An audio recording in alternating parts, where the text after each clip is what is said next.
Welcome back to the Mike Kellar Show, presented by United Bank. Proud to be united with the Pioneers. I'm your host, Sports Information Director, Jagger Furr. Coach, thanks for being here today. Thank you for having me. All right, Coach, Saturday snapped a 4-game winning streak. It was a 52-28 loss at West Virginia State. Just your thoughts on the defeat?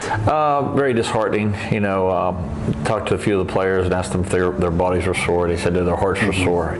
So it was a bad day to have a bad day, is what I've been telling everyone. I got to take my hat off to West Virginia State. I thought they played a really clean ball game. They were very physical, and it just wasn't our day. I think that if we play them 10 times, we win more than our share. But it's hard to say when you get beat like that. Yeah. It just I think everyone had in their mind that we were going for the conference and all those different things, and then you really got to keep that focus on what's important. It's just basically beating the guy in front of you. Yeah, and we talked a lot about this year about teams having to be one-dimensional. Saturday was a day where it really felt like you had to be one-dimensional. You forced the ball, throw the ball a lot, 41 times. Just what were some struggles when you had to air it out so much?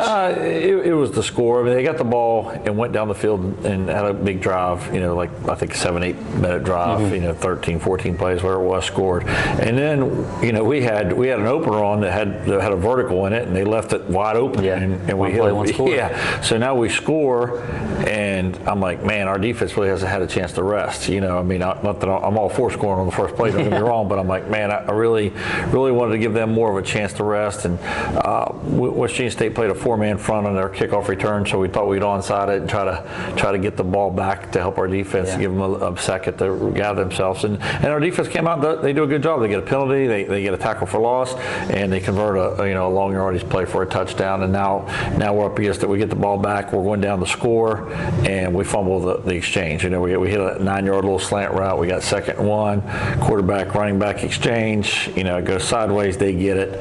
Now the half goes back and forth. Then they come out and they score the second drive or the first drive of the third quarter. Now we're down 21-7. We get a turnover. Now we're chasing points. Yeah. So we were one-dimensional, and I told the team we do not want to be one-dimensional. You and I have talked about it several times. We can't afford to be one-dimensional, whether it's all run or all pass.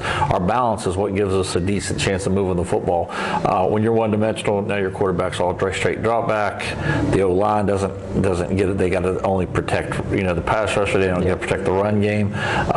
Your receivers have to get open versus coverage as you're getting all the blitzes that come with it. And I was really proud of our kids because we went down and scored, held them, scored again. We playing a one-dimensional game, we kind of made a little bit of a comeback there. For a second there, I thought we were going to come back and win the ball game, but then it was too little too late. And he totaled 424 yards of offense, but State, they had over 500 yards of offense, almost 300 on the ground. What made it so tough defending them? They came out and played 7 offensive linemen, which they had not done. They'd played 6, but they played 7 offensive linemen, 2 receivers. A week ago when you and I talked on this show, really it was about stopping their balance. Yeah. And I think they came out and just said, we're going to pound the ball. They got beat the week before pretty good, by the number 2 or 3 team in the country. And I think they came out and thought, we're going to run the football and try to slow the game down and win a 17-14 ball game, and that was their strategy. And they made a couple of plays. The one catch they made in the end zone was double caught. The kid caught it one-handed. The ball hits our receiver right in the chest, goes up in the air, that runs back for a touchdown. They got a few breaks along the way that allowed them to play that way. And you mentioned, chasing that conference championship. There's still a chance there, but it kind of feels like it brought you back a little bit. What's been your message to you guys as you look to end the season strong?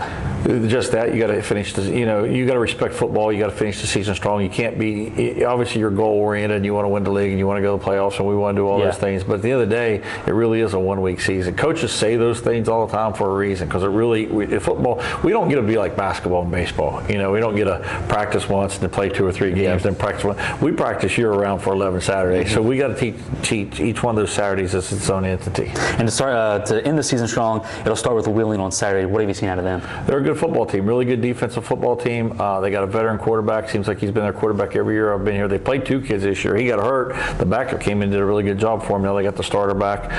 They run the ball well. They're really well coached on both sides of the ball. It's going to be a tough task. They got 2 or 3. I think they got 3 of the top 6 leading tacklers in the league on their defense. They are well coached. They're very good schematically. They're going to play hard, and I'm sure they got a little life after seeing us lose to West Virginia State.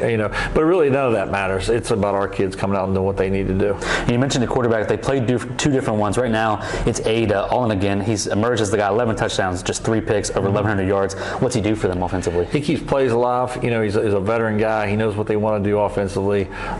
We went things break down, he can move around a little bit. He always seems to be able to find a back or find a tight end or a receiver uncovering. Just got a lot of poise back there. And the running game, it's kind of middle of the pack statistically. Stephen Mitchell leads the way with over 500 yards on the ground, and they do bring in multiple guys, kind of like a lot of the teams do in the league. Because what have you seen out of the run game?